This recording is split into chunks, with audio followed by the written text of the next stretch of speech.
berurutan atau berkaitan ya dari satu tema besar yaitu mengenal Allah ya. Jadi nanti mengenal Allah itu ada di dalam Kristus. Jadi tanpa Kristus manusia tidak bisa sampai kepada Allah, tidak mungkin mengenal Allah ya. Jadi karena memang kita tema tahun ini kan serupa dengan Kristus. Kita mau belajar mengenal Kristusnya dulu ya. Nah, sebelum saya lanjutkan kan khotbah-khotbah sebelumnya kan Kristus sebagai firman Allah ya. Kita nanti akan simpulkan ke sana. Memang sudah berapa waktu ini ya. Misalnya kayak 2 minggu lalu, Kristus itu adalah firman yang dijumpai para nabi, saudaraku. Amin, saudaraku. Terutama Abraham, bapak leluhur, para nabi. Itu saya sudah tunjukkan ayat-ayatnya, bisa saudara buka sendiri ya. Kan Yesus ngomong, Abraham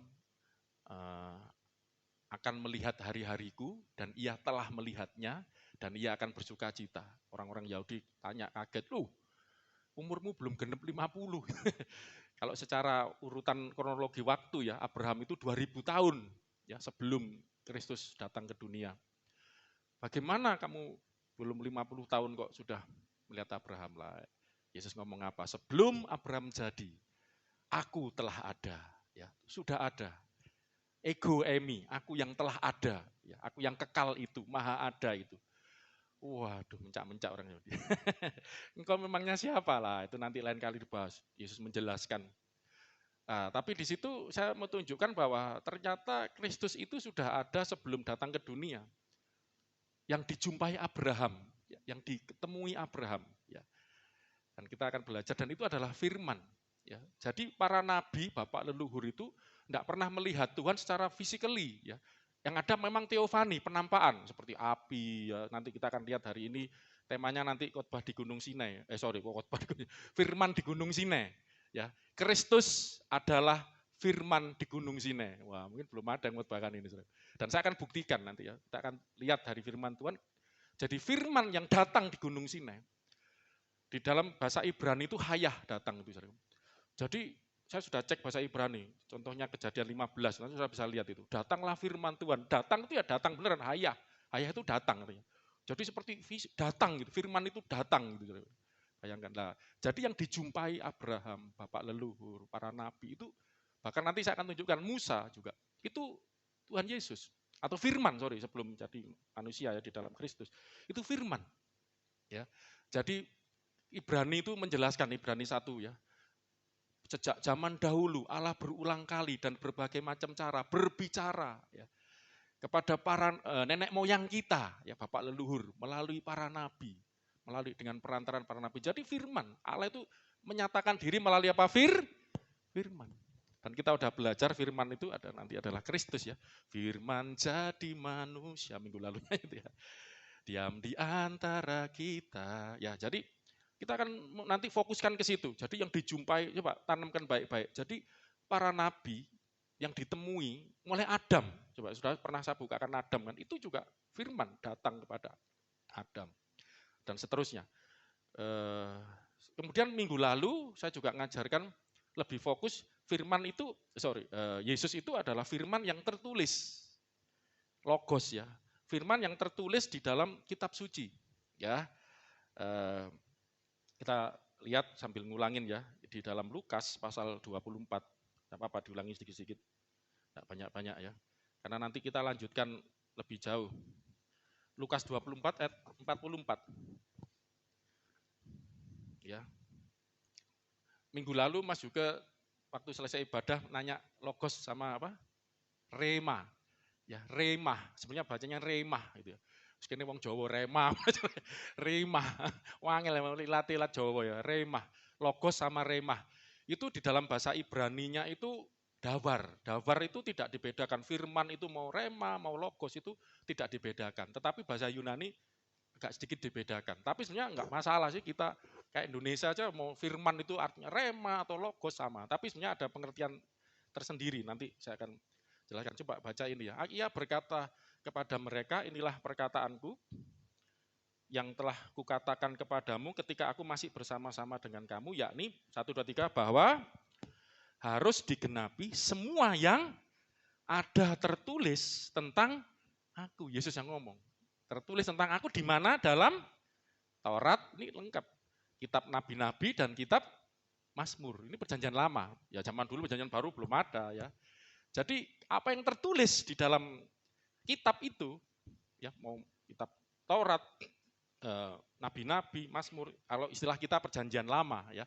Ini kitabnya orang Yahudi, saudara harus ngerti ya. Jadi kita nyebutnya perjanjian lama itu kitabnya orang Yahudi. Tapi bagi kita itu perjanjian lama. Allah berbicara pada umat perjanjian lama. Dan kita juga ada perjanjian baru. Nah, ya sebelum nyampe, anak saya ngasih masukan bagus ya. Minggu lalu itu ada 3 hal yang menarik bagi saya ya. Pertama gini, sebelum ibadah, setelah ibadah itu, tiba-tiba ponaknya Mbak Asih itu, siapa namanya itu? Ponakan itu. Yang kecil itu. Abel, cewek loh itu. Oh namanya Abel. Oh ya. Oh ya, Anabel, jangan ya. Lah film horor. Tiba-tiba datang sama saya. Pastor, apa? Aku tadi nangis. Aku bilang, nangis apa enggak, pas nyanyi tadi loh ya, pas kita nyanyi firman jadi manusia ya.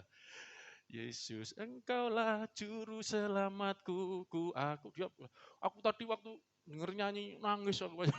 Oh ya, itu dijamah Tuhan Yesus. Ya, jadi kita udah belajar selama ini Tuhan kita itu ya Allah yang menyatakan diri, Allah yang mengekspresikan dirinya, Allah yang mendatangi. Jadi agama itu manusia mencari itu Tuhan, tapi Kristenan itu beda. Allah datang kepada manusia, firman datang kepada manusia sampai hari ini. Ya, Andi yang kerinduan, tapi jangan merindukan seperti Musa ngalami ngeri gempa bumi segala macam. Wah, tunggang langgang. Nanti saya tunjukkan firman di gunung sini. Orang Israel itu ampun-ampun, jangan gitu lagi deh kalau bicara. Jadi Tuhan itu bisa menjamah kita dengan lembut juga bisa. Anak kecil itu loh. Tanya lagi nanti itu. Abel itu namanya ya. Datang enggak hari ini? Minggu lalu kan rumahnya jauh ya, Pasuruan dan Tretes. Oh, kaget saya. Oh ya tadi nangis Mas, ya puji Tuhan. Ya, anak kecil aja bisa merasakan ya, walaupun tidak bisa melihat, merasakan hadirat Tuhan ya. Kemudian anak saya Joshua juga ngasih masukan ya, kan kita belajar tentang firman.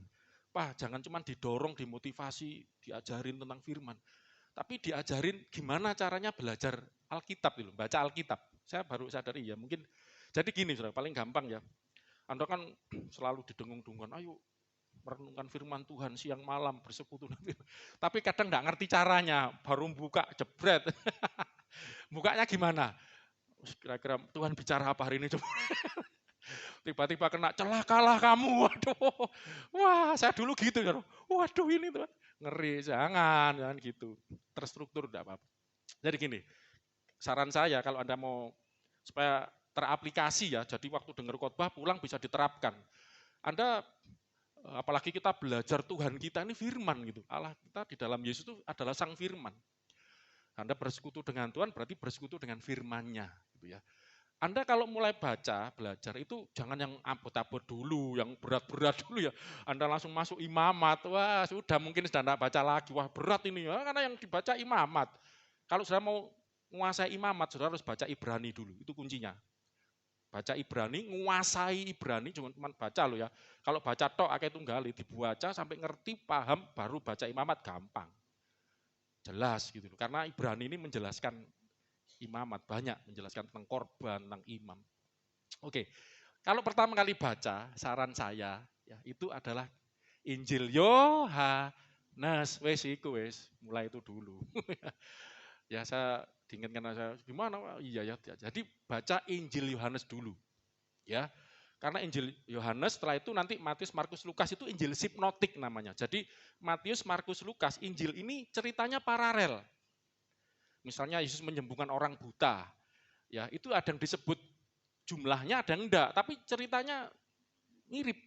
Ya, sama, sinoptik, paralel. Ada tentang orang gila, itu ada yang disebut 2, ada yang tidak disebut jumlah, itu enggak masalah mau menyembuhkan orang 2, orang 1. Yang penting ada kejadian Tuhan menyembuhkan orang buta.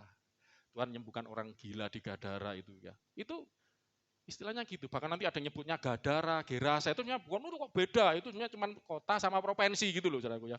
Ada yang nyebutnya itu satu lingkup. Zaman dulu kan enggak seperti sekarang. Nanti di Yeriko itu ada yang masuk, pas keluar itu ada beda kan. Yang di sini masuk, di sini keluar. Itu karena perluasan kota gitu loh. Jadi, tapi intinya sama. Yesus di Yeriko menyembuhkan Bartimeus misalnya itu ya. Bartimeus.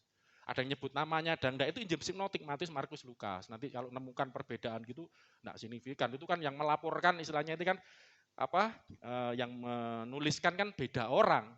Tapi sama kejadiannya gitu loh. Ya pasti ada hal yang satunya lebih terinci. Lukas yang paling terperinci. Matius itu untuk orang Yahudi, Markus itu untuk orang Romawi, kalau sudah tahu lebih fokus ke orang Romawi. Lukas itu lebih fokus, ini bibliologis sedikit enggak apa-apa, untuk orang Yunani. Lah Yohanes ini paling terakhir, Injil yang terakhir ini itu adalah untuk menjelaskan secara teologis. Kristus itu pada mulanya firman, itu langsung kan boleh itu. Kalau Matius inilah Injil Yesus Kristus, anak Daud, anak Abraham. Markus inilah permulaan Injil Yesus Kristus, anak Allah gitu. Tapi Yohanes langsung jelaskan pada mulanya firman itu. Jadi Matius, Markus itu kayak cerita urut gitu. Tapi kalau Yohanes itu bukan cerita.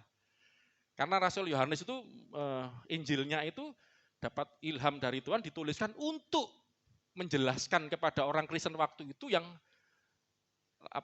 mendasari mereka tentang Kristus ini sebagai firman Allah. Sebagai Allah yang jadi manusia kira gitu. Jadi lebih doktrin gitu loh. Jadi makanya bacanya Yohanes dulu, biar mantep. Oh Yesus itu pada mulanya adalah firman, ayat 1 ya. Firman itu bersama-sama dengan Allah dan firman itu adalah Allah. Ayat 2, sejak semula bersama-sama dengan Allah. Ayat 2, ayat ketiga, segala sesuatu dijadikan oleh dia, firman itu ya. Dan tanpa dia tidak ada segala sesuatu yang jadi dari yang telah dijadikan. Jadi hanya ini yang pencipta. Ayat 14, firman itu jadi manusia. Diam di antara kita, dan kita melihat kemuliaannya sebagai anak tunggal Allah. Nah itu langsung di situ. Wah, jadi kita langsung mantep. Oh Yesus ini siapa sih? Ia datang pada milik kepunyaannya, ya, yang menciptakan. Ya toh, ada hidup lagunya minggu lalu. Terang bagi manusia. Apa terus? Engkau datang bagi kepunyaanmu. Itu menjelaskan lagu ini bagus menjelasin Yohanes 1 itu ya. Nah, saudara baca Yohanes dulu. Dan saran saya bacanya jangan cepet-cepet. Jangan target. Amin, saudaraku. Saudara tidak kejar setoran. Gini, dengar baik-baik. Ada yang target setahun. Bagi saya bukan tipe seperti itu. Setahun, habis. Ngerti enggak masalahnya? Tahun depan target lagi setahun. Tahun depan sampai 10 tahun. Target, harus habis 1 tahun, khatam gitu ya. Kita beda dengan cara seberang ya. Khatamnya itu artinya apa? Khatam habis baca, atau khatam karena ngerti semua yang telah dibaca. Halo? Kalau bagi saya, tidak seberapa banyak yang Anda baca, seberapa banyak yang Anda ngerti. Makanya bagi saya nyarankan, jangan buru-buru baca. Saya mau tanya, baca buru-buru itu ngerti nggak akhirnya nanti? Ya nggak ngerti, cepet-cepet baca, ini ada yang sistem. Pagi malam kan, pagi karena ngikuti renungan firmanku siang dan malam. Yang malam janjian lama, pagi janjian baru. Pacar, habis setahun. Apa yang diwaca mau? Lah buat apa? Dan ini yang kedua, ini tips-tips bacanya. Jadi nggak usah terburu-buru. Yang kedua, ini maaf saudaraku ya. Ini kadang-kadang ya ajaran pendeta-pendeta zaman dulu. Bangun pagi, cari Tuhan dulu. Wah kan misalnya bagus, jangan yang lain. Jangan sandal cari, mau kencing, nggak boleh. Pokoknya pertama ngucap baca Alkitab. Atau mau tidur harus baca. Maaf saudaraku, saya kalau baca Alkitab, saya mau tidur enggak baca Alkitab. Kalau mau tidur baca udah ngantuk. Nangkep enggak yang dibaca? Akhirnya jadi pengantar tidur. No. Bangun tidur. Saudara baca Alkitab, masuk enggak? Jujur ayo, jujur yang itu. Enggak. Saya baca Alkitab, kondisi saya lagi seger-segernya. Saya sudah sarapan, kan ada sebelum terserah lah ya. No breakfast, no Bible. Jadi sebelum aku sarapan baca Alkitab, wah weteng luwe. Perlu bangun tidur masih keteen, masih belum sadar, belum segenep. Kan wajib baca Alkitab, baca. Enggak ngerti, sorry saya enggak terintimidasi dengan, kamu enggak pagi-pagi cari Tuhan. Enggak. Tiap pagi Tuhan di hati saya merasakan cintanya. Kalau saya mau belajar firman-Nya, saya makan yang enak, seger. Tapi jangan kekenyangan ngantuk, sama aja saudaraku ya. Kondisi fit, saya baca. Saya pelajari, saya renung. Nggak ngejar target, belum ngerti, saya ulang lagi. Nggak apa-apa. Loh, saya sampai hari ini jujur ya, saya habis khatam itu 28 tahun saya melayani Tuhan. Jujur saya khatam habis sampai cuma 3 kali. Nggak masalah, mungkin orang saya tiap 28 tahun, tiap tahun berarti 28 kali khatam. Saya oke lah, saya enggak sehebat Anda. Saya cuma 3 kali, habis pernah jadian cuma 3 kali. Ya, memang itu pertama saya buat gitu. Yang kedua mulai saya detilkan. Nah, nggak apa-apa, nggak habis-habis. Memang nggak habisnya belajar Alkitab, tapi saya ngerti. Amin, saudaraku. Nangkep ya, jadi nggak usah dikejar target. Baca, renungkan, nikmati. Saya mau tanya, Anda kalau makan, mau cepet-cepet, cepet habis, cepet selesai, atau dinikmati makanan itu? Yang paling baik yang mana? Kalau cepet-cepet keseretan. Ya itulah, seperti itu kan, menikmati firman Tuhan. Ya, bahasa di Alkitab itu merenungkan itu meditasi ya, seperti memamah biak itu, makan dinikmati. Saya harap seperti itu. Jadi Yohanes dulu. Ya, terus mulai jadi perjanjian baru dulu. Jangan buru-buru perjanjian lama ya, karena saudara harus didasari dulu. Saya mau tunjukkan dulu, ini bibliologi lah, terlanjur ya. Enggak apa-apa lah. Ini tipsnya, 2 Korintus pasal 3. Kenapa saya mendorong Anda baca perjanjian baru dulu? Karena ini, saudaraku. Kita baca ayat yang ke pasal 3 ya, 2 Korintus pasal 3. Ayat yang ke-14. Tetapi pikiran mereka, ini jemaat umat Israel ya, yang belum menerima Kristus, yang baca perjanjian lama, kitab Taurat, kitab nabi-nabi, kitab Mazmur. Makanya Yesus pernah ngomong, kitab-kitab suci berbicara tentang aku, tetapi kamu tidak datang kepadaku mencari aku. Ya, kenapa? Karena ini, tetapi pikiran mereka, 1, 2, 3, telah menjadi tumpul. Sebab apa? Sampai pada hari ini, selubung itu ada selubung, masih tetap menyelubungi mereka, jika mereka membaca perjanjian lama itu tanpa apa? Disingkapkan. Karena hanya Kristus saja yang dapat, coba Anda baca ini, perjanjian lama tidak akan tersingkap tanpa Kristus. Coba Anda kalau baca perjanjian lama dulu, perjanjian baru dulu. Kristus ada secara detail ya, secara memang perjanjian lama kita belajar Kristus ada preeksistensinya. Tetapi Kristus menyatakan dirinya dalam perjanjian baru. Jadi kalau baca perjanjian lama dulu, perjanjian baru dulu. Baru dulu. Karena tanpa Kristus tidak akan tersingkap. Nggak ngerti. Tapi walaupun begitu mujizat. Pernah saya dengar kesaksian orang baru belajar Kristen kan, tertarik. Ini seorang terkenal kok dulu, Haji ya. Itu tapi lama zaman saya dulu. Dia baca itu nggak ngerti mulai kejadian. Tapi tertarik, kok ada ya. Wah, malah udah mulanya Allah menciptakan langit bumi, tertarik dia. Terus, tapi kan Kristennya di mana kan belum kelihatan. Loh, Kristen itu kan pengikut Kristus. Esensinya Kristen itu Kristus. Makanya perjanjian baru dulu. Tapi yang luar biasa waktu dia masuk Tawarik, saudaraku. Langsung luar biasa Alkitab ini, jelas saudaraku ya. Silsilah dari Adam sampai itu detail banget. Itu Toledot namanya bahasa Ibrani. Silsilah itu enggak ada kitab manapun cari. Silsilah dari Adam sampai Daud sampai Yesus pun ada silsilah itu kan. Di Matius itu ada silsilah, di Lukas itu dari Adam. Kalau Lukas ya, kalau di Matius itu Abraham ya, paling dari Abraham sampai Yesus. Itu luar biasa loh, enggak ada kitab suci yang seperti itu. Nah, makanya ini saran saya kalau baca Alkitab mulai dari perjanjian baru dan yang paling jelas, paling mudah, doktrinal itu Injil Yohanes, terus Matius, Markus, Lukas. Untuk melengkapi. Nah, setelah itu bebas lah saudara. Mau tapi jangan buru Roma dulu, nggak apa-apa. Itu lebih mantep nanti baru. Makanya kenapa mau melajari imamat harus belajar Ibrani, surat Ibrani dulu, kalau enggak bisa. Ya, paham ya saudaraku ya. Jadi itu ya, Jo yang kemarin masuknya bagus, diajarin baca Alkitab.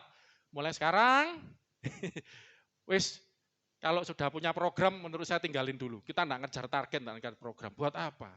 Sudah bertahun-tahun Anda baca enggak ngerti-ngerti. Lebih baik, oh ya aku tak berdalam Injil Yohanes dulu. ya.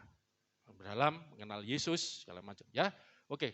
Terus contohnya juga gini, mumpung saya ingat Mas juga tanya tentang logos dan rema ya, itu firman, itu bahasa Yunaninya itu dari dua ini. Tapi bahasa Ibrani tidak dibedakan, itu davar ya, bahasa Ibraninya firman itu davar. Seperti bahasa Indonesia ya, firman gitu aja. Tapi itu terdiri dari dua bahasanya, rema dan logos. Saya akan tunjukkan satu contoh aja untuk bisa membedakan antara rema dan logos itu. Di dalam ini sudah buka Matius 26 ayat 75. Sorry. Ya. Matius 26. Jadi sebelum saya masuk, Anda enggak perlu bingung antara logos, antara rema, karena Yesus kan disebut logos ya. En arke, en hulogos ya. Pada mulanya adalah sang firman.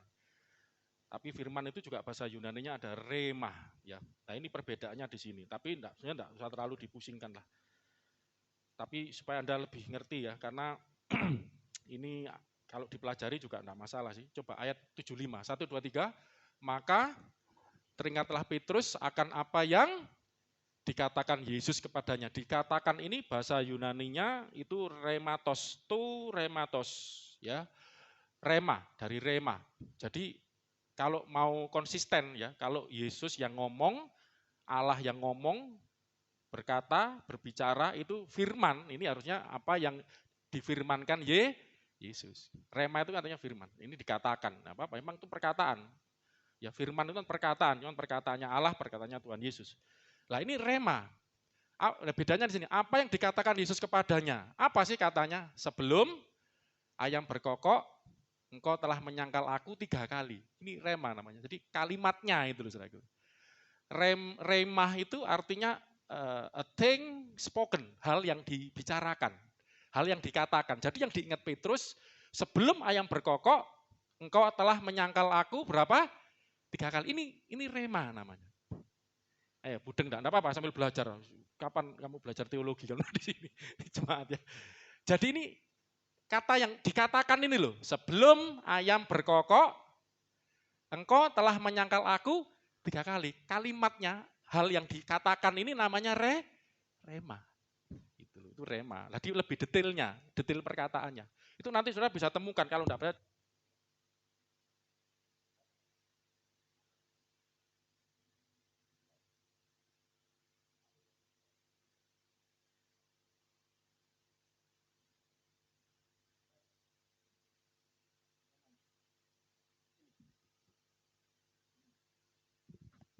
1, 2, 3 ya.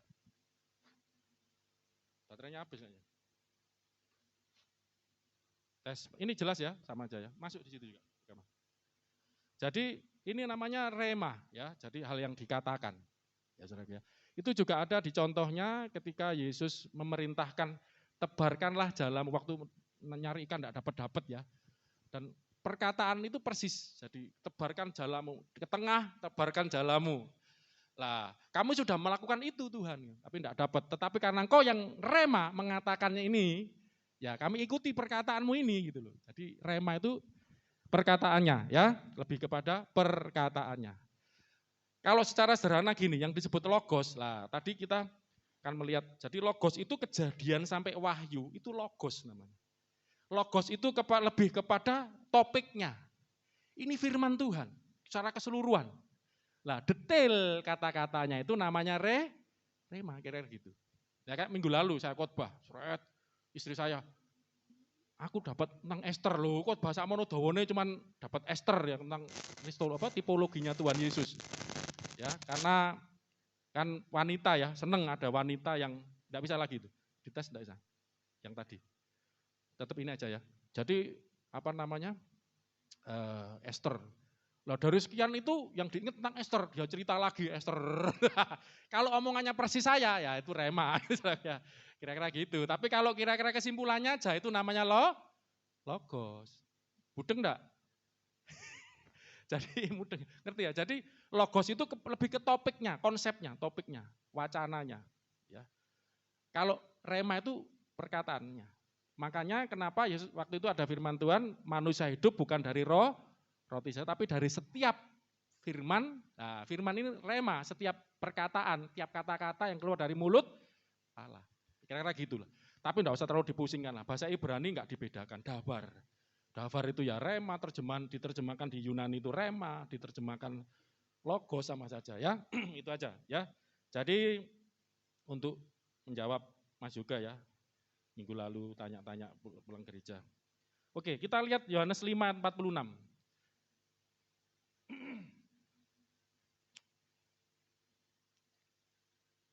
Di situ dikatakan kita akan langsung masuk kepada Musa. Ya. Atau ini dulu supaya nanti sebelum masuk Musa, saya kepingin ini supaya logos ini lebih jelas sekali lagi, ayat 1 lagi. Minggu lalu sudah, Yohanes 15 ayat 25. Tapi saudara supaya ngerti, ini yang membuat, maaf ya, banyak penafsir atau hamba Tuhan salah menafsirkan ya. Sebenarnya bukan terlalu salah sih, terlalu sempit aja. Logos itu ditafsirkan firman yang tertulis. Rema itu firman yang jadi hidup nyata gitu ya, karena memang detail-detail perkataannya tadi gitu ya, menjadi itu yang diomong, perkataannya yang diomong itu apa. Yohanes 15 ayat 25, 1 2 3. Tetapi firman di sini logos ya. Firman yang ada tertulis ho logos ho gegramenos, tertulis gegraf itu tulisan ya. Ho logos ho gegramenos, logos yang tertulis dalam kitab Taurat. Jadi seluruh kitab Taurat itu namanya logos, gitu loh saudaraku. Seluruh kitab Taurat yang tertulis itu logos. Udah enggak? Jadi logos itu, tapi bukan cuma tertulis loh. Saya kayak Mas Hari, misalnya contoh, mumpung saya ingat. Mas Hari waktu kesaksian sembuh dari corona, itu dari awal sampai akhir itu speech, khotbah atau kesaksian itu namanya logos. Tetapi saya ada tertarik sesuatu, ketika Mas Hari menyebut istrinya, Mbak Ani, begitu sayangnya, cintanya. Nah, kalau saya bisa menirukan dengan persis itu, itu rema. Jadi begitu cintanya, merawat, enggak takut, sampai benar-benar ketularan, enggak peduli ya. Itu saking cinta, itu lebih kuat dari maut kata kita. Itu saya terharu loh, nangis loh Mbak Ani saya.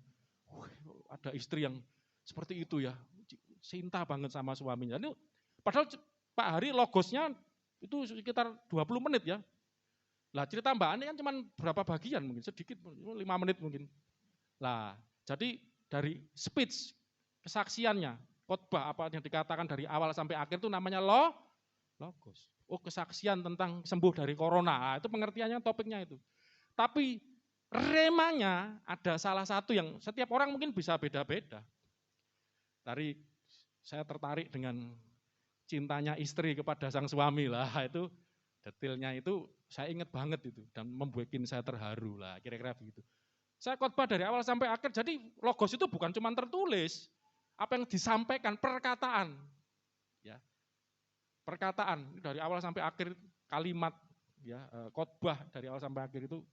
Makanya logos itu artinya juga bisa ilmu atau pengetahuan ya, secara topiknya pengetahuan tentang apa? Biologi. Pengetahuan ilmu tentang tentang kehidupan. Itu logos. Nah, kalau rema itu detailnya gitu loh ya, perkataan tadi sebelum ayam jantan berkokok 3 kali, kok ingat remanya Yesus, omongannya Yesus. Kira-kira begitu. Amin ya. Nah, di sini firman yang ada nih logos, hologos, gegramenos yang tertulis dalam kitab Taurat, seluruh kitab Taurat itu tertulis di situ. Mereka ya harus digenapi. Mereka membenci aku tanpa alasan. Ini Yesus yang ngomong. Jadi seluruh kitab Taurat itu logos dan apa yang tertulis di situ harus digenapi.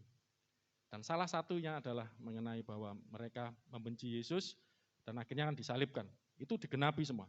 Oke, saya cepat ya. Yohanes 5 ayat 46 tadi saya katakan ya. Saya akan masuk kepada Musa. Bagaimana saya akan mengajarkan hari ini bahwa Musa yang firman yang ditulis oleh Musa itu adalah Kristus. Yohanes 5:46. 1 2 3. Sebab jikalau kamu percaya kepada Musa, tentu kamu akan percaya juga kepadaku sebab 1 2 3. Ia ini siapamu? Telah menulis tentang siapa? Kristus. Memang coba apakah Musa nulis ceritanya Yesus? Siapa sih yang nulis cerita Yesus? Matius, Markus, Yohanes. Itu nulis ceritanya Yesus. Musa loh, nama Kristus saja loh Yesus enggak ada. Tapi kenapa Yesus klaim Musa nulis tentang aku? Loh apa sih memang yang ditulis Musa? Kapan Musa nulis tentang Yesus? Loh, coba mikir enggak? Ini kan berarti pra-eksistensi Yesus. Sebelum Yesus menyatakan diri jadi manusia, Musa sudah menulis, ayo cari. Apa yang ditulis Musa tentang Yesus? Ayo saudaraku. Nah, kita akan melihat ini ya. Jadi yang ditulis Musa secara keseluruhan minggu lalu sudah ya, saya ulangi sedikit. 34 Keluaran 34 ayat 27.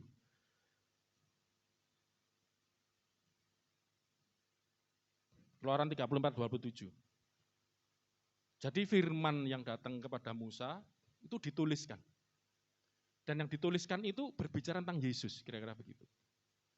Nanti kita akan lihat detailnya, tapi saya lihat secara garis besarnya dulu. Berfirmanlah Tuhan kepada Musa, tuliskanlah apa saudaraku? Segala firman ini. Nah firman yang di sini remata, segala, taremata, jamak. Perkataan, setiap perkataan tuliskan. Sebab berdasarkan firman inilah, di sini logos, tapi saya lihat bahasa Ibraninya dabar semua, gak usah dibedakan lah ya. Jadi davar, daripada tambah pusing nanti. Jadi intinya itu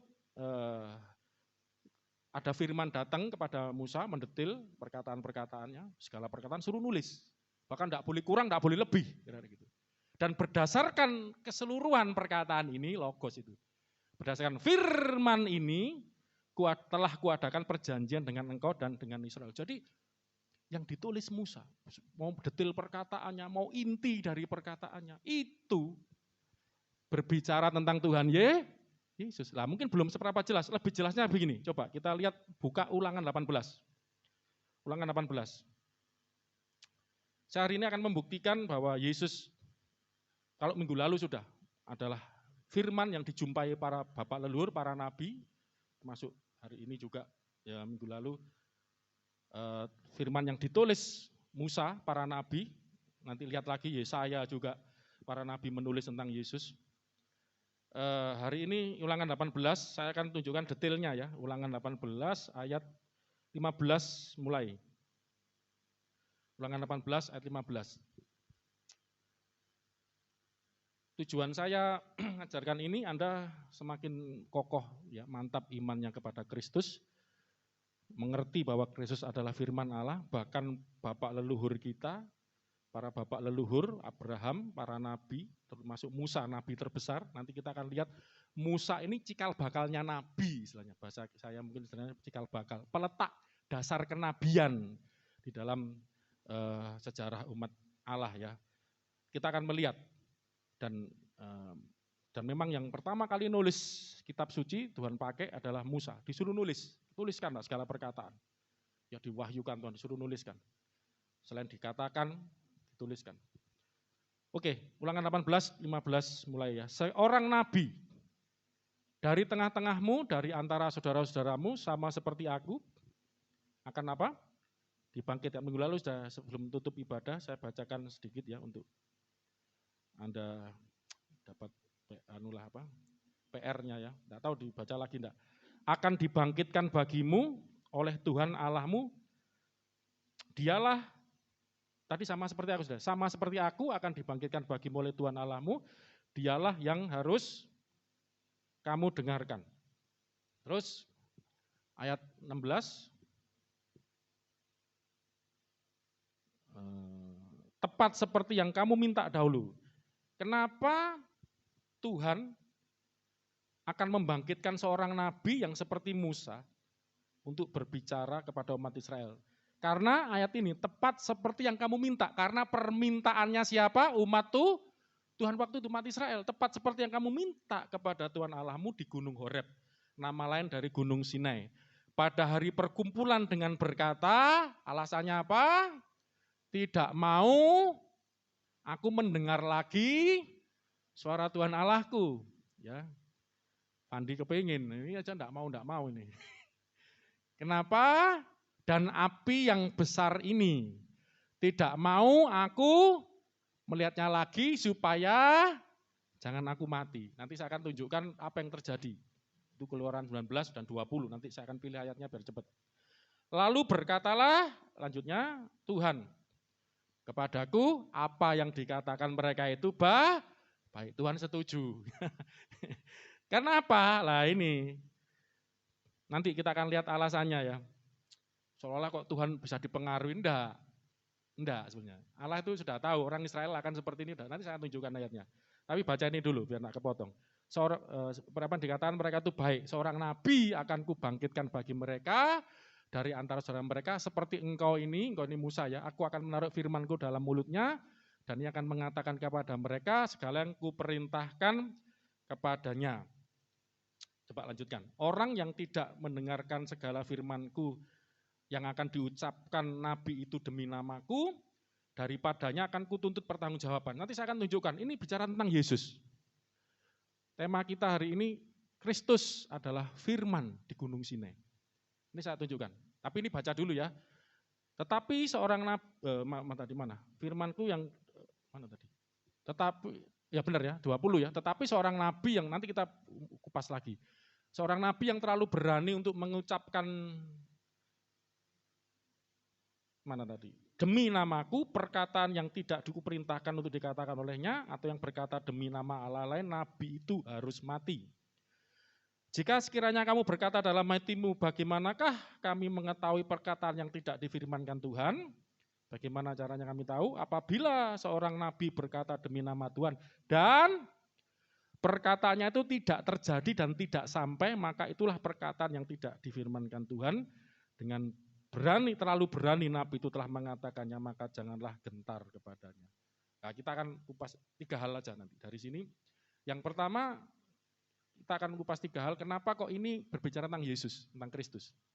Pertama, saya akan mengajak kita melihat tipikal daripada, ini yang disebut Kristus itu di sini. Ya, Kristus atau Mesias. Jadi gini, saudara perlu ngerti sedikit ya. Yesus Kristus. Kristus itu gelar. Bukan nama, jangan salah ya. Namanya siapa? Yesus. Nah ini sering keliru. Kristus itu artinya apa? Saya sering lihat di YouTube aja orang jelaskan, ya orang hamba Tuhan yang keliru juga. Kristus itu artinya apa? Makanya harus bisa sedikit-sedikit hamba Tuhan ya sedikit-sedikit menguasai bahasa asli lah, bahasa Yunani. Itu dari krisma, artinya minyak urapan itu loh, minyak urap. Jadi Kristus itu artinya yang diurapi. Ada ngomong Kristus artinya juru selamat. Kristus itu artinya yang diurapi. Kalau juru selamat itu dari nama Yesusnya itu artinya juru selamat. Jadi nama Yesus itu bahasa Yunani. Ini tangkap baik-baik ya. Bahasa Ibraninya itu Yosua itu loh. Joshua bahasa Inggrisnya. Bahasa Yunani Yehosua. Kalau dipendekkan Yesua. Itu singkatan dari Yahweh, Yasa. Yahweh itu nama Tuhan.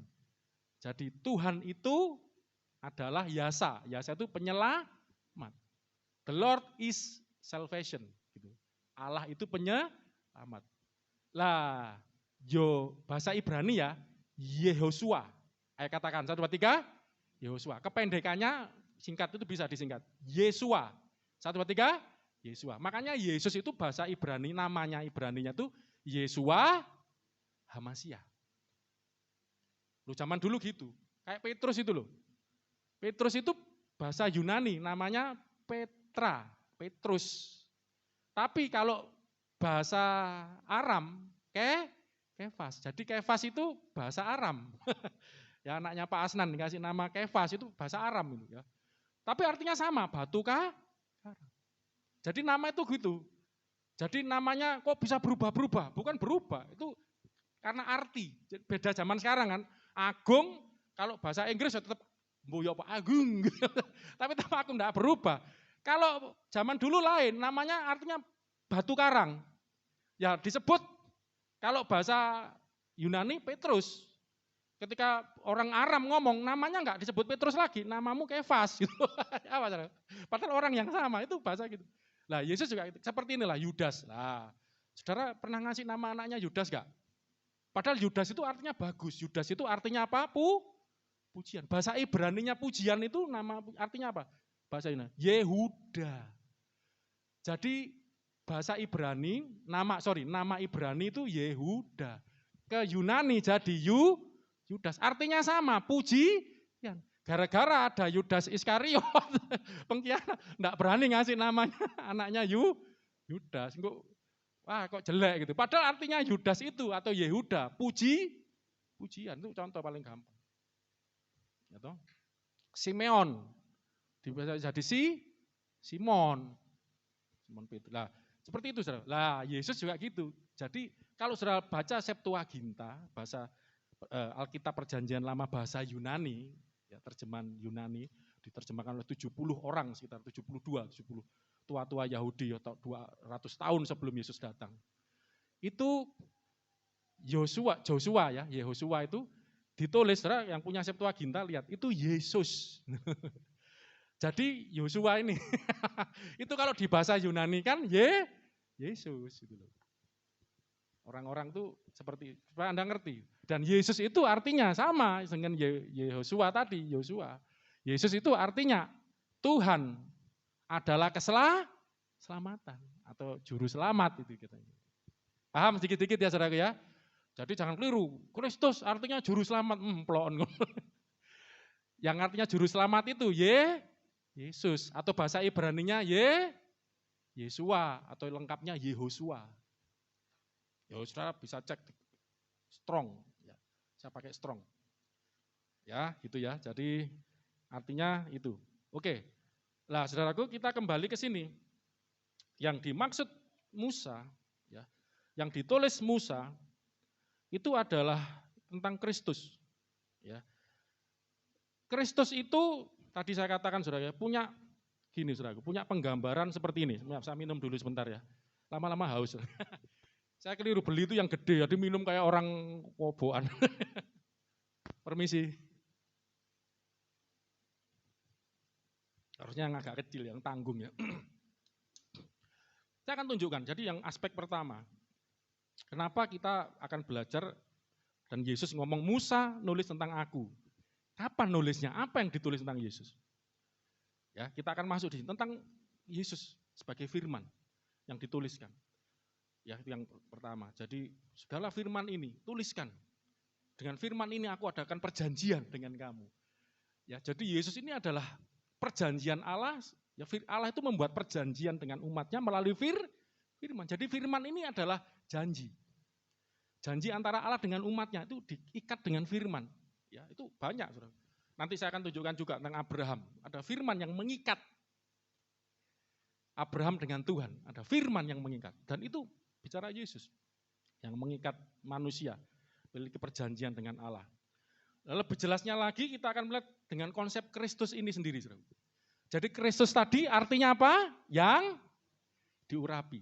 Di dalam Alkitab atau Perjanjian Lama terutama, ada 3 jabatan yang diurapi. Yang pertama raja, kedua nabi. Atau yang urutnya gini, nabi dulu. Nabi, imam, yang ketiga raja. 3 jabatan ini yang diurapi. Sebenarnya lengkapnya Kristus. Bahasa Ibraninya Masiah. Masiah itu Kristus, Mesias. Nah ini sedikit lagi, ada tambahan lagi, Mesias. Mesias itu adalah pengyunanian, supaya Anda ngerti, dari Mesiah. Bahasa Inggrisnya Mesaya, gitu. Mesiah, sang Mesiah. Itu sang ya. Kristus. Jadi Kristus itu artinya yang diurapi. Itu dari bahasa Ibrani Masiah. Masiah, yang diurapi itu. Mesias itu pengyunanian dari Mesiah. Mesiah jadi Mesias. Makanya Mesias itu adalah Kristus begitu.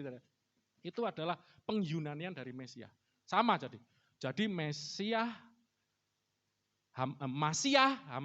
Masiah, apalagi terus. Kristus sama Mesias itu artinya sama. Mesias itu pengyunaniannya aja dari Mesias jadi Mesias. Dan artinya yang diurapi. Nabi, imam, dan raja. Saya akan batasi nabi sama raja saja ya. Oke, tentang Mesias itu. Jadi yang diurapi itu. Saya akan tunjukkan gini, saudaraku. Ini yang pertama dulu ya, sebelum masuk ke situ. dalam pengertian tentang Kristus atau Mesias yang diurapi itu, yang dijanjikan, itu Mesias itu dijanjikan Tuhan. Itu ada ini ada ciri khasnya ya, saya sebagai ciri khas. Coba Anda buka proto-evangelion, Kejadian, itu ada protonya. Kejadian 3, ketika manusia jatuh dosa, ayat berapa itu ya? Dihukum, wanita dihukum, kesulitan melahirkan segala macam ya waktu itu, susah payah. Laki-laki juga, ular juga dihukum. Nah, ayat 15, Kejadian 3 ayat 15. Ini proto-evangelion. Injil mula-mula, Injil awal. Disinilah awal mula Mesias yang dijanjikan itu, Kristus yang dijanjikan itu, samar-samar memang. Nanti paling jelas zamannya Daud, nanti saya akan tunjukkan. Ya, cepat ya. Aku, ini Tuhan berkata kepada ular ya, akan mengadakan permusuhan antara apa? Engkau ini ular. Karena perempuan ini waktu tanya, mengapa engkau makan buah? Ular itu. Yang aku ya, nipu aku segala macam. Kemudian Tuhan setelah menghukum ular, Tuhan ngomong, ada suatu perkataan yang luar biasa. Aku akan mengadakan permusuhan antara engkau ular ini dan perempuan ini. Antara keturunanmu dan keturunannya. Coba pikirin. Ini perempuan ini yang dimaksud siapa? Hawa, bukan Adam. Kenapa kok bukan turunannya Adam? Turunan perempuan ini. Loh, berarti ada sesuatu. Dan memang nanti Yesus lahir dari seorang perawan, perempuan. Turunannya, saudara Muslim menyebutnya Isa binti Maryam. Bukan anak Yusuf, anaknya Maryam. Ini sebenarnya proto-evangelion. Injil awal, Injil mula-mula. Akan ada permusuhan antara engkau dan perempuan ini, antara keturunanmu, ular ini, dan keturunannya. Keturunannya akan meremukkan apa? Kepalamu, dan engkau akan meremukkan apa? Tumitnya. Yesus waktu disalib, tumitnya kan diremuk, dipaku, remuk. Siapa yang remuk? Sekarang gini, cara mempelajari tentang Kristus ya. Keturunan perempuan ini, saya mau tanya, ini kan dimaksud Hawa. Zaman itu kan belum ada perempuan siapa lagi. Hawa itu anaknya siapa? Punya anak siapa? Kain dan Habel. Apakah ini yang dimaksud Kain dan Habel itu? Kain malah membunuh Habel, Habelnya mati, Kainnya diusir. Malah jadi si jahat ya, ikut si kelompoknya si jahat. Terus punya anak lagi Set. Apakah Set yang meremukkan kepalanya ular? Kepalanya iblis? Gambaran iblis? Bukan. Keturunannya lagi, yang dimaksud mana? Nah, berarti anak ini jauh dijanjikan. Ini proto, ini awal. Injil awal tuh ini, Kristus diberitakan yang dijanjikan awal tuh di sini. Nanti akan ada. Lah, coba cari nabi siapapun, tokoh Alkitab siapapun, Abraham. Coba, apakah Abraham meremukkan kepala ular? Ular meremukkan tumitnya, cari. Akhirnya kan ketika dihubungkan dengan Yesus, masuk enggak cerita ini? Kepalanya ular. Dengan kematian Kristus, Kristus menghancurkan kuasa iblis. Dan terbukti sebelum mati, setan diusir semua. Dikalahkan. Iblis dikalahkan. Kuasanya dihancurkan. Oleh apa? Oleh darah anak domba. Ya. Jadi ini bicara tentang ya memang panjang. Nanti saya akan batasi ya penjelasan. Kalau enggak nanti ada khotbah tersendiri tentang Kristus atau Mesias atau Hamasiah tadi. Jadi ini saya mau jelaskan sebenarnya ini proto-evangelion. Jadi Kristus diberitakan, awal mula diberitakan. Kemudian saya lompat ya biar cepat ya. Ini Kejadian 12. Siapa yang dimaksud ini? Ayat 1, Abraham dipanggil Allah. Pertama kali Allah berbicara kepada Abraham. Berfirmanlah Tuhan kepada Abraham, pergilah dari negerimu, sanak saudaramu, dari rumah bapamu ini, tunjukkan kepadamu. 2, aku akan membuat engkau menjadi bangsa yang besar dan memberkati engkau, serta membuat namamu masyhur, dan engkau akan menjadi berkat. Aku akan memberkati orang-orang yang memberkati engkau, dan mengutuk orang-orang yang mengutuk engkau. Dan olehmu Abraham, semua kaum di muka bumi akan mendapat berkat. Lompat ayat yang kepanjang saya. 7, ketika itu Tuhan menampakkan diri. Itu kan Rasulullah Abraham berangkat, terus sampai di sana, di negeri itu, Tuhan menampakkan diri lagi kepada Abraham dan berfirman. Di negeri itu, di negeri yang dijanjikan itu kan, Itu ayat 6 biar Anda tahu, Abraham berjalan melalui negeri itu sampai Sikem, sampai pohon terbanting di Moreh, kan berarti sampai di negeri itu. Kemudian ayat 7 ini Tuhan berfirman ketika sampai di negeri itu, ketika itu Tuhan menampakkan diri kepada Abraham dan berfirman, 1, 2, 3, aku akan memberikan negeri ini kepada siapa? Keturunanmu. Ya, maka didirikannya lah di situ mezbah bagi Tuhan yang telah menampakkan diri kepadanya. Saya mau tanya, aku akan memberikan, ini caranya belajar Mesias itu gitu, Kristus. Aku akan memberikan negeri ini kepada keturunanmu. Saya mau tanya, keturunannya Abraham siapa? Ishak.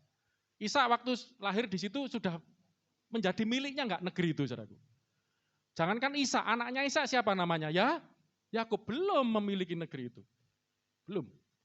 Dan itu terjadi waktu zamannya Musa. Masuk ke Kanaan. Lah, waktu Musa masuk ke Kanaan, orang Israel itu zamannya Yosua pun belum semua. Lah, zamannya Daud inilah saudaraku yang luar biasa. Ya, itu hampir semua dipersatukan ya. Zamannya Daud. Makanya Kristus itu nanti mengacu ke anaknya Daud. Saya sudah ajarin Anda ya, kalau baca Alkitab, ini ada nemukan apa, asteris ya ini tanda. Asteris yang ruwet-ruwet itu ya, bintang. Bintang itu Anda pencet, itu ada di situ ya. Itu nanti akan menunjukkan ayat ini diterjemahkan oleh Rasul Paulus, ditafsirkan oleh hikmat Allah, buka Galatia 3:16. Itu adalah kepada Kristus, Galatia 3:16. Jadi saya tidak nafsirkan aja, biar Rasul Paulus yang menafsirkan. Para rasul yang menafsirkan Rasul Paulus. 1, 2, 3. Adapun kepada Abraham, diucapkan segala janji itu dan kepada siapa? Keturunannya. Tidak dikatakan kepada keturunan-keturunannya, seolah-olah dimaksud banyak orang. Tetapi hanya satu orang dan kepada keturunanmu, yaitu siapa? Kristus. Ditafsirkan oleh Rasul Yohanes, Paulus, bahwa yang dimaksud keturunanmu ini akan memiliki negeri ini. Ya, turunanmu ini. Coba lebih lanjut ini malah. Tadi kita ayat olehmu. Nanti semua bangsa akan, semua kaum di muka bumi akan mendapat berkat. Kau akan jadi berkat, ya toh? Olehmu semua kaum di muka bumi mendapat berkat. Saya mau tanya, siapakah dari keturunan Abraham yang menjadi berkat bagi seluruh kaum di muka bumi? Ishak, Yakub. Yakub itu waktu zamannya kelaparan, ngungsi ke Mesir 70 jiwa. Harus ngungsi di Mesir. Di Mesir ada anaknya yang punya strategi bawa, ya pokoknya baca ceritanya Yusuf itu. Nah, puji Tuhan Mas Yuke ini dipuji anak saya. Mas Yuke kalau yang coba, saudaraku ya, pemuda, remaja ikut ya. Itu Mas Yuke kalau acara youth ngajarkan ini ya, jadi beda dengan saya teologis.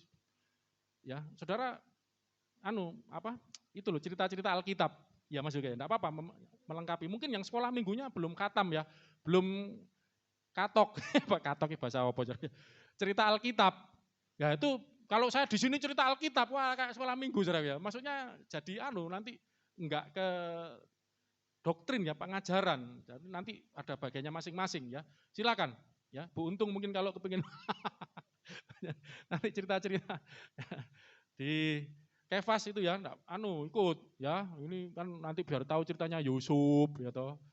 Apa Abraham. Nah, Yusuf ini makanya Yusuf itu tipologinya Tuhan Yesus juga. Waktu itu kelaparan terjadi di seluruh dunia, terjadi krisis. Orang-orang kehabisan bahan makan, hanya ada di Mesir. Karena Tuhan pakai Yusuf kasih mimpi, menafsirkan mimpi itu 7 tahun kelimpahan, 7 tahun kelaparan ya. Wah, 7 tahun kelimpahan buat lumbung Yusuf, terkenal. Terus akhirnya ketika selesai kelimpahan, masuk krisis, orang ke Mesir, cari makanan. Yusuf menyelamatkan dunia dari kelaparan. Ya kan? Tapi waktu itu dunia ya seberapa? Apakah sampai kemana-mana? Kan enggak juga. Itu mungkin sekitar itu ya, Timur Tengah situ. Nah sekarang siapa keturunannya Abraham yang sampai jadi berkat bagi bangsa-bangsa? Buka Matius 28 ayat 19. Masukannya 20 kemarin. Di Garisal Group. 1, 2, 3. Yesus berkata apa? Karena itu. Atau ayat 18-nya, saya senang banget ya 18 ini. 18. Yesus mendekati mereka, murid-muridnya sebelum naik ke surga ya. Dan berkata apa saudaraku? Kepadaku telah diberikan segala kuasa di sorga dan di bumi. Tadi kita nyanyi ya. Kau yang termulia di bumi dan di sorga. Segala kuasa telah diberikan kepadaku di sorga dan di bumi. Karena itu 19, pergilah, jadikanlah apa? Semua bangsa. Ayo. Siapa dari keturunan Abraham yang katakan semua bangsa jadikan muridku. Baptis mereka, ajar mereka, dan aku akan menyertai mereka sampai akhir zaman. Lah makanya kenapa di Matius 1 ayat 1 buka. Matius 1 ayat 1, di situ dikatakan 1, 2, 3, inilah silsilah Yesus Kristus, Yesus yang diurapi itu. Anaknya siapa? Daud, anaknya Abraham. Padahal anaknya Abraham Ishak. Lah inilah keturunan anak ini semacam keturunan. Ini yang dimaksud Mesias itu, Kristus itu. Olehmu semua kaum di muka bumi akan mendapat berkat keselamatan, saudara. Di dalam Kristus, amin. Semua bangsa.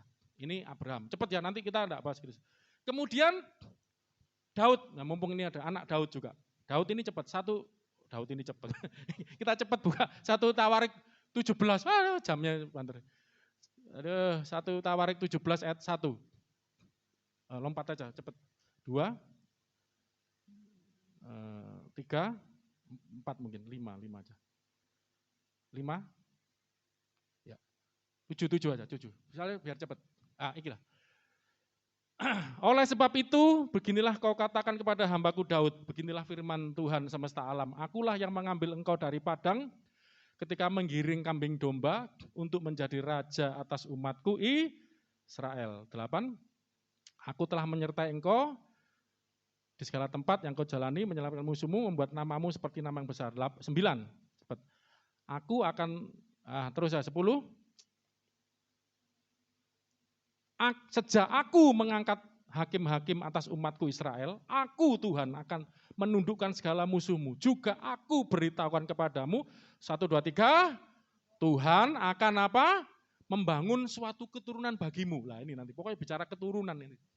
Mesias yang dijanjikan, turunan anak Daud, anak Abraham. Ini anak. Makanya Yesus sebut anak Daud, anak Abraham. 11. Apabila umurmu sudah genap untuk pergi mengikuti nenek moyangmu, ini bahasa puisi, ya, puitis untuk mati. Ya kan, pergi genap umurmu mengikuti nenek moyang kan mati ya, meninggal. Maka aku akan membangkitkan keturunanmu yang kemudian. Nah ini siapa yang dimaksud? Salah seorang anakmu sendiri dan aku akan apa? Mengokohkan kerajaan. Sampai sebenarnya belum kelihatan. Saudara tahu enggak anaknya Daud siapa namanya? Salomo, ya kan? Apakah yang dimaksud Salomo? 12. Dialah yang akan mendirikan rumah bagiku. Memang Salomo bangun bait Allah. Dan aku, lah ini masalahnya, akan mengokohkan tahtanya untuk selama-lamanya. 13. Aku akan menjadi bapaknya dan ia akan menjadi anakku. Coba saudara baca gini-gini ini bayangan Anda kemana? Tetapi kasih setiaku tidak akan kuhilangkan daripadanya seperti yang kuhilangkan daripada orang yang mendahului itu. Jadi anaknya Daud ini akan bangun bait Allah, tahtanya akan selama-lamanya. Dan akan disebut anakku. Kepada siapa Allah pernah berkata, inilah anak yang kukasihi, kepadanya lah aku berkenan. Lah kita lompat aja, Mazmur 2. Biar cepat. Mazmur 2. Saya ikut buka aja, harus nyari di sini. Mazmur pasal 2, cepat ya. Yang dimaksud siapa? Nanti lain kali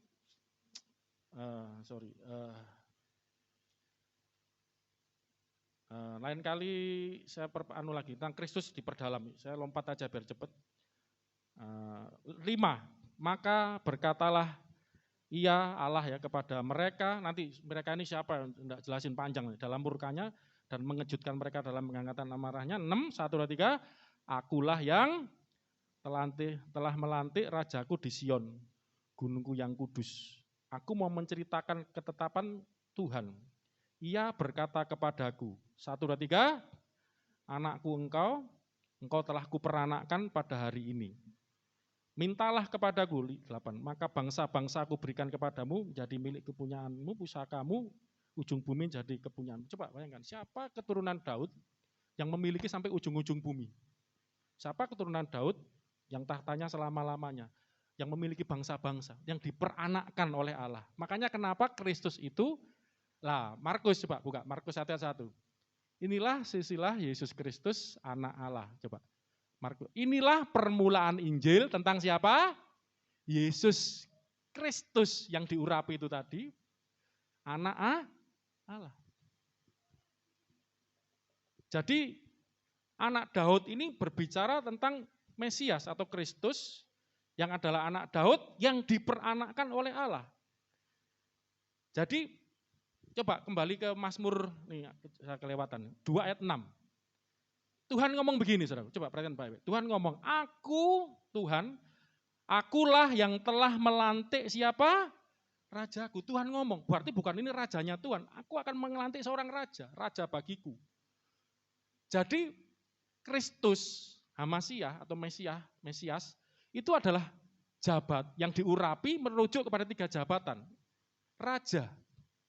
Raja itu diurapi, aku yang telah melantik rajaku. Jadi Tuhan itu akan melantik seorang raja yang akan dipanggil, disebut sebagai anak Allah, akan kuperanakkan dia, tahtanya akan selama-lamanya. Salomo mati. Salomo tahtanya tidak selama-lamanya. Salomo tidak disebut anak Allah, coba cari Alkitab. Salomo, anak Allah, enggak ada. Siapa yang menggelar dirinya dengan anak Allah? Siapa? Yesus Kristus. Inilah silsilah Yesus Kristus, anak Allah, permulaan Injil. Yesus Kristus anak Allah. Jadi Kristus itu anak Daud merujuk kepada raja yang diurapi. Saya cepat-cepat enggak nutut ini ya. Kita kembali ke tadi ke Ulangan 18. Itu bagaimana akan ada nabi yang akan setelah Musa. Saya mau tanya, nabi setelah Musa itu siapa aja, saudaraku? Ada beberapa. Yosua itu juga ada yang nyebutnya nabi juga, termasuk nabi besar. Dan yang paling Samuel ya. Samuel. Apakah caranya gitu? Ini PR aja ya. Wah, karena waktu enggak nutut ya. Kita kembali ke Ulangan tadi ya. Ulangan berapa? 18 ayatnya kebanyakan di pembukaan saya tadi ya. 18 ayat berapa tadi? 19 ya. 15. Seorang nabi akan kubangkitkan. Dia harus, karena apa? Sesuai permintaan 16 yang kamu minta dari Tuhan. Ya, tidak mau mendengar suara Tuhan. Ini siapa? Gitu loh saudaraku. Siapa yang dimaksud? Nabi setelah Musa. Yang diurapi setelah Musa. Yang berbicara menggantikan Tuhan. Gitu. Jadi gini, jangkauannya itu gini saudaraku. Kayak Abraham tadi punya anak. Ya oke, bisa. Tapi apakah ini yang dimaksud gitu? Ternyata kan kita udah belajar tadi, nanti diperdalam tentang Kristus ya.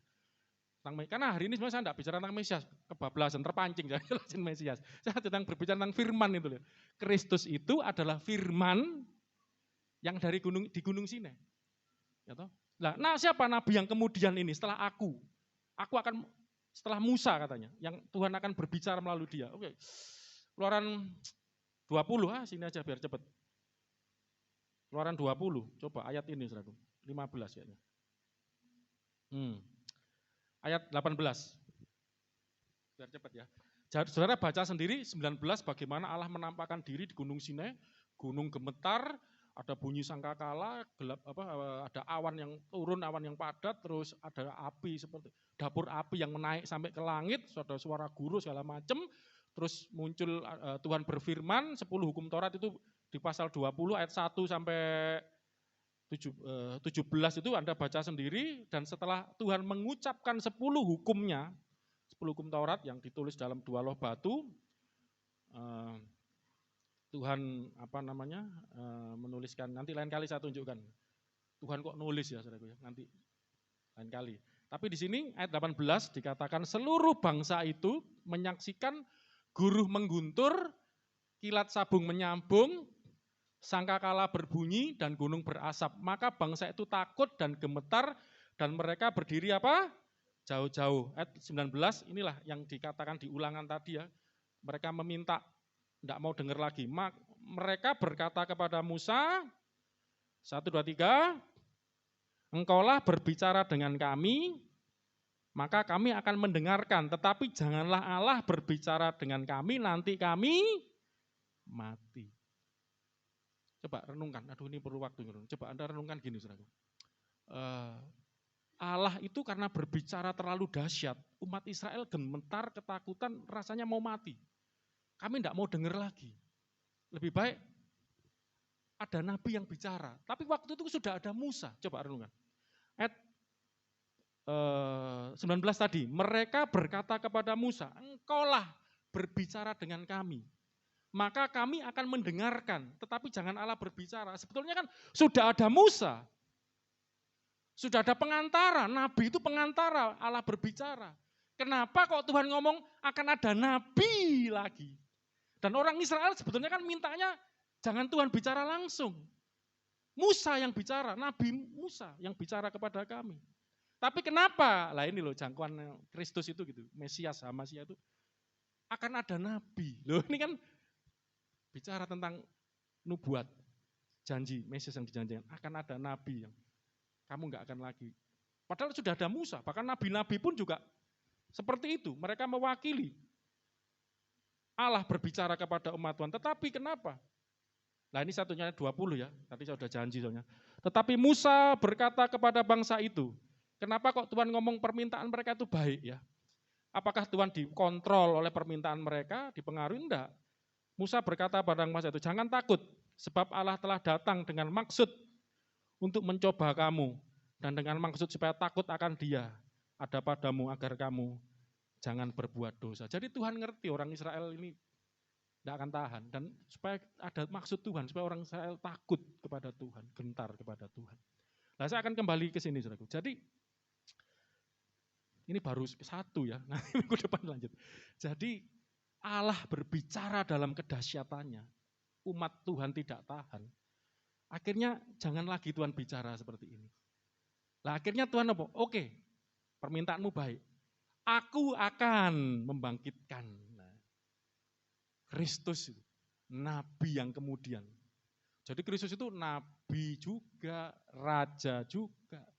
Jadi satu-satunya pribadi yang memegang, nah imam nanti tidak ada waktu. Imam, raja, nabi, satu orang, satu pribadi yang memegang jabatan itu. Tidak ada yang seperti itu sebelumnya. Makanya Nabi, tadi bicara Daud ya, raja yang akan datang, memerintah. Aku akan melantik rajaku, memerintah. Bangsa-bangsa akan kuberikan seluruh bumi. Daud memerintah cuma Israel. Salomo apa seluruh bangsa? Tidak, hanya Israel. Yesus, aku segala kuasa surga bumi, jadikan bangsa. Ini menunjuk pada Kristus, raja yang akan datang. Nabi yang dimaksud oleh Musa, setelah Musa ini. Yang dimaksud Yesus juga. Makanya kenapa saya berani menyimpulkan, ya sayang waktu enggak cukup ya, Kristus itu adalah firman di Gunung Sinai yang menjadi manusia. Karena aku enggak mau lagi dengar firman yang seperti, kemuliaan firman yang seperti enggak tahan. Oke, kembali coba, ulangan 18, kita simpulkan dari ayat ini. Ayat 16-nya itu, saudara. Tepat seperti yang kamu minta kepada Tuhan Allahmu di Gunung Horeb pada hari perkumpulan dengan berkata, tidak mau aku mendengar lagi suara Tuhan Allahku, dan api yang besar ini tidak mau aku melihatnya lagi supaya jangan aku mati. 17, lalu Tuhan berkata padaku apa yang dikatakan mereka itu baik. Seorang nabi akan kubangkitkan bagi mereka. Dari antara saudara mereka, seperti engkau ini. Aku akan menaruhlah. Ini bicara tentang siapa? Sudah ada Musa. Loh, umat Israel kan waktu itu berapa sih umurnya nanti? Aku enggak mau lagi dengar, kan cukup ini loh, Musa aja tak suruh bicara. Tadi kita buka di Keluaran 20 kan memang Musa yang menjadi pengantara. Kenapa kok beyond, ada melampaui zaman, akan ada nabi yang kemudian, yang aku akan menaruh, akan kubangkitkan bagi mereka, 18 ya. Di di antara saudara mereka seperti engkau. Aku akan menaruh firman-Ku di mulutnya. Ia akan mengatakan kepada mereka segala yang Kuperintahkan kepadanya. Jadi segala hal itu Allah akan menaruh kepada. Makanya Yesus berkata, segala sesuatu telah diserahkan kepadaku. Yesus klaim, ini loh aku yang dimaksud Tuhan. Waktu ngomong sama Musa, Musa nulis tentang aku. Segala yang Kuperintahkan akan Kuserah. Makanya di Yohanes pasal berapa itu? Yesus berkata, segala sesuatu telah diserahkan Bapa dalam tanganku. Ya toh? Yesus mengatakan apa, yaitu yang harus didengarkan. Makanya tidak salah kalau saya katakan, walaupun mungkin penjelasannya kurang jelas, kurang luas, minggu depan saya akan lebih perdalam. Saya mau katakan Kristus Yesus Tuhan yang kita sembah. Sesungguhnya adalah firman yang di Gunung Sinai. Yang orang Israel tidak tahan, tidak mau lagi mendengarnya. Firman itu telah menjadi manusia. Dengarkan segala apa yang firman yang Kutaruh. Yesus adalah firman ini, apa yang diperintahkan. Makanya Yesus berkata, ajarkan pada segala sesuatu apa yang Kuperintahkan kepadamu. Baptis mereka, ajarkan mereka. Yesus adalah firman yang jadi manusia, terutama firman di Gunung Sinai. Mari kita berdoa. Dan firman itu sudah tertulis di dalam kitab suci, tertulis bagi kita. Anda memiliki Kristus, Anda belajar tentang Kristus, Anda memiliki Dia, dan biar firman itu juga tertulis di dalam hatimu. Firman yang di Gunung Sinai, yang orang Israel tidak tahan melihatnya, yang orang Israel merasa begitu dahsyatnya firman itu. Dan Tuhan berkata, memang aku tahu engkau tidak sanggup. Dengan maksud untuk mencoba kamu supaya kamu takut akan aku. Dan saudara kalau baca Alkitab, baca tentang Kristus, bagaimana Yesus datang dengan keajaiban-keajaiban, mujizat-mujizat. Firman di Gunung Sinai yang penuh kemuliaan. Makanya kenapa Rasul Yohanes katakan firman itu telah menjadi manusia. Yohanes 1:14. Diam di antara kita. Dan kita telah melihat kemuliaannya. Kemuliaan yang diberikan kepadanya sebagai anak tunggal Allah. Penuh kasih karunia dan kebenaran. Kita memiliki firman itu. Kita percaya kepada firman yang jadi manusia itu. Dan kita hidup di dalam iman kepada Dia. Dan firman yang jadi manusia itu. Singer juga bisa bantu saya ke depan. Akan pimpin hidup kita. Serta hidup kita. Apa yang Tuhan mau bicara kepada kita, Tuhan perintahkan. Sang firman itu di dalam Kristus itu akan datang dalam hidup kita. Berbicara kepada kita. Alkitab katakan Kristus itu tidak jauh. Firman itu tidak jauh. Dekat di mulutmu, ada di hatimu. Kristus ada di hati kita, saudara. Kau tidak usah takut, tidak usah khawatir dengan hidupmu. Keajaiban yang pernah tercatat di dalam Alkitab. Keajaiban di Mesir, keajaiban di Gunung Sinai, di padang gurun. Yang dikerjakan Allah melalui firman-Nya. Datang dalam hidup kita melalui Kristus. Ada dalam hidup kita. Dan menyertai kita. Ucap syukur, saudara. Ucap syukur. Kamu memuji dan menyembah Dia sebelum kita akhiri ibadah kita. Dan kita akan berdoa setelah itu. Haleluya. Kau yang terindah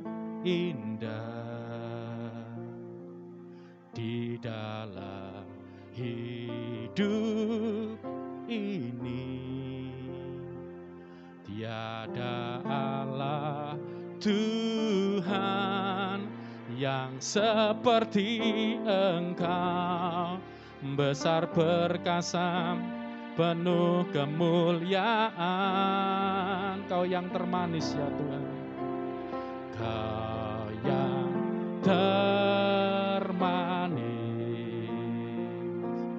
di dalam hidup ini, ku cinta kau lebih, ku cinta kau lebih dari segalanya.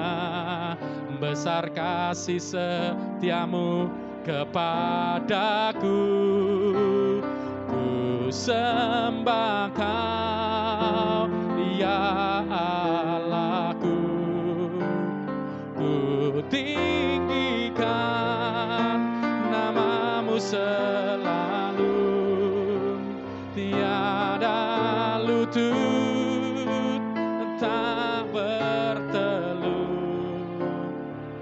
menyembah Yesus Tuhan ku sembah kau Tuhan, ku sembah kau ya Allah, ku tinggikan namamu, setiap lidah, semua lidah kan mengaku, Engkaulah Yesus Tuhan, Engkaulah Yesus Tuhan Rajaku. Sekali lagi kita pujikan, Kau yang terindah ya Tuhan Yesus, Kau yang terindah dalam hidupku ini, di dalam hidup ini. Tiada Allah Tuhan seperti Engkau, tiada Allah Tuhan yang seperti besar perkasa, penuh kemuliaan. Oh, Kau yang termanis ya Tuhan, Kau yang termanis dalam hidupku, di dalam. Ayo bangkit berdiri saudaraku, kita sambut Tuhan Yesus kita. Firman yang pernah menyatakan diri di Gunung Sinai, yang sekarang menjadi manusia, menyatakan kemuliaannya sebagai anak tunggal Allah, sebagai Sang Kristus anak Allah, perkasa penuh kepadaku, ku sembah Kau ya Allahku, ku tinggikan namamu selalu, tiada lutut yang tidak bertelut tak menyembah Yesus Tuhan Rajaku, menyembah Yesus Tuhan Ku sembah Kau Tuhan,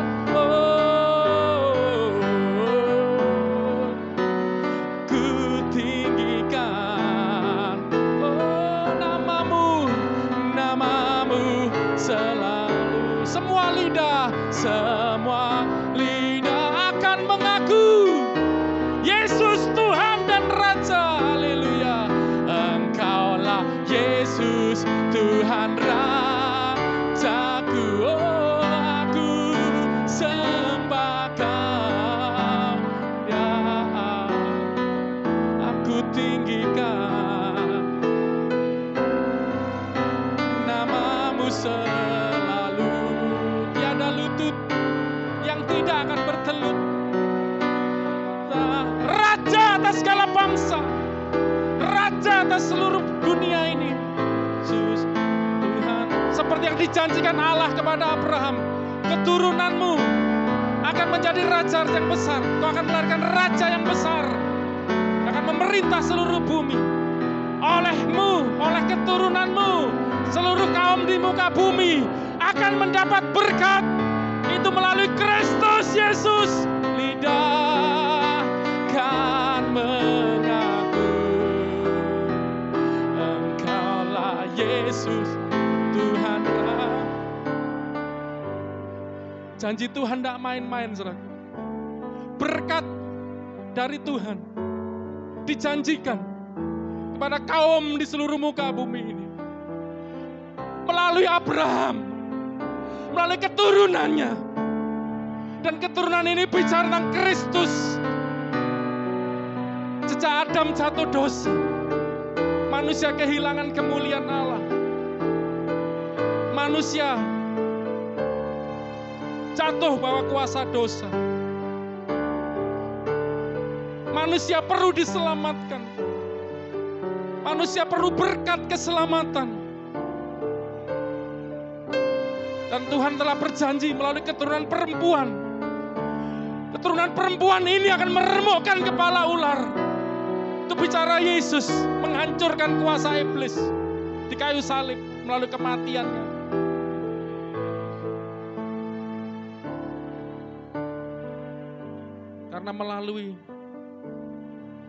Karena dosa, maut masuk ke dalam dunia. Kematian, maut menjalar. Maut bukan hanya bicara kematian fisik, tapi destruction, kehancuran kehidupan manusia. Dunia hancur, dia rusak karena dosa. Makanya dunia perlu ada berkat. Dan Tuhan panggil Abraham, Tuhan pilih Abraham. Olehmu, oleh keturunanmu, semua kaum di muka bumi akan mendapat berkat. Itulah kenapa Yesus disebut anak Daud, anak Abraham. Karena melalui Kristus berkat Abraham sampai kepada bangsa-bangsa. Saudaraku, mari kita berdoa supaya berkat Abraham melalui Kristus sampai kepada bangsa-bangsa, kepada Indonesia. Kita rindu bangsa kita mendapat berkat Abraham yang hanya dapat dinikmati, diterima melalui Kristus. Bangsa ini mayoritas menolak Kristus.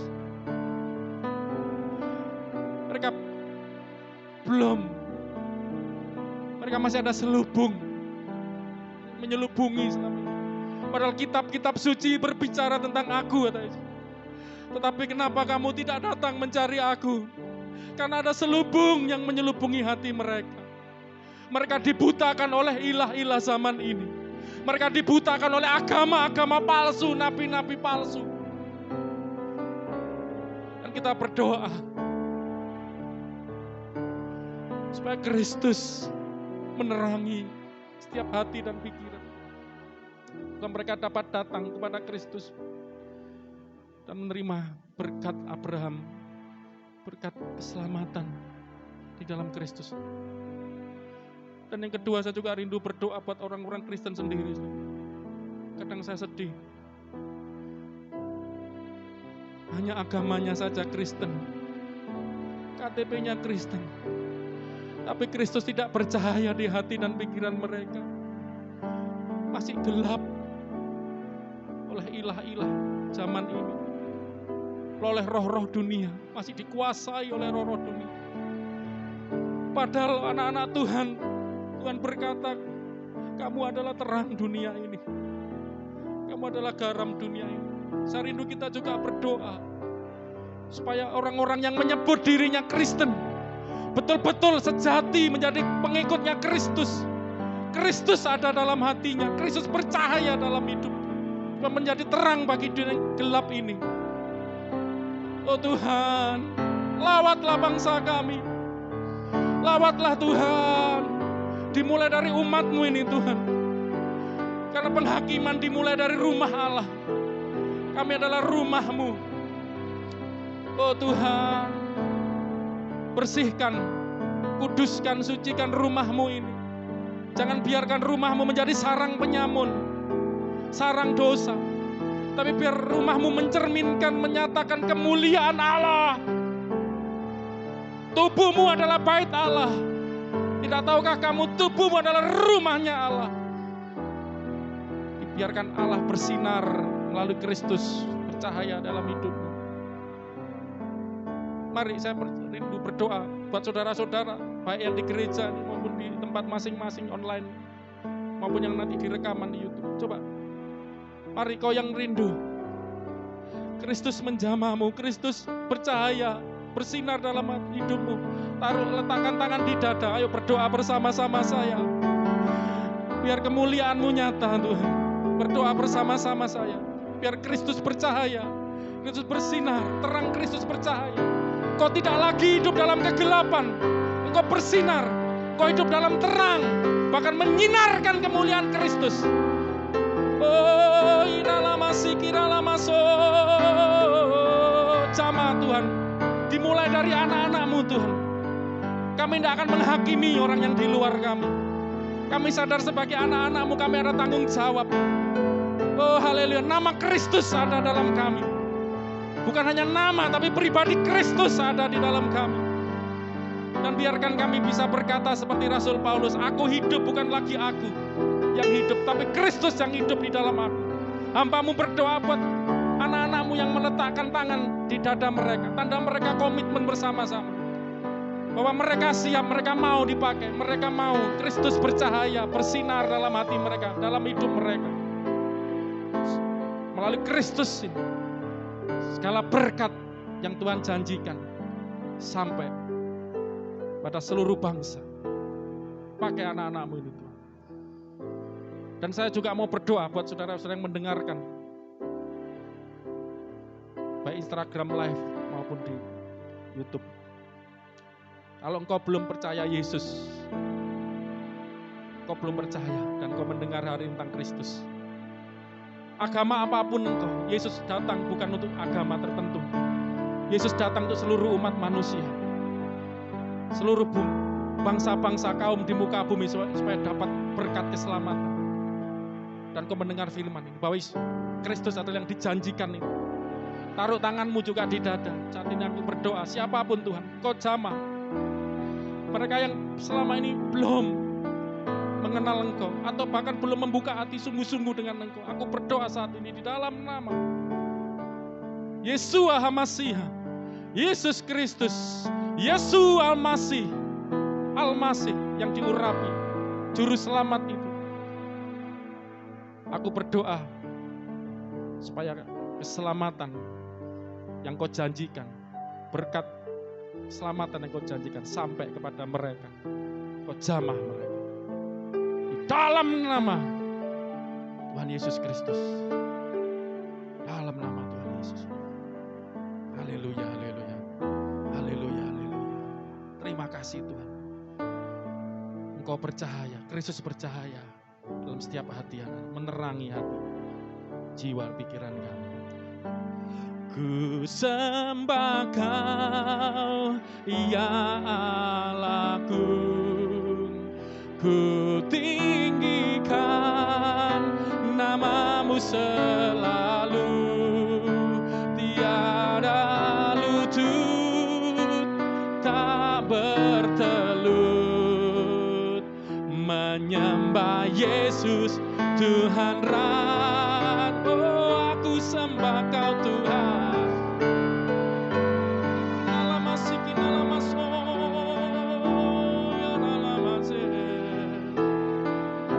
Haleluya. Oh, semua lidah, amin, kan mengaku Engkaulah Yesus Tuhan Rajaku. Semua lidah kan mengaku. Sama-sama katakan, Engkaulah Yesus Tuhan Raja. Sekali lagi, semua lidah kan mengaku Engkaulah Yesus Tuhan Rajaku.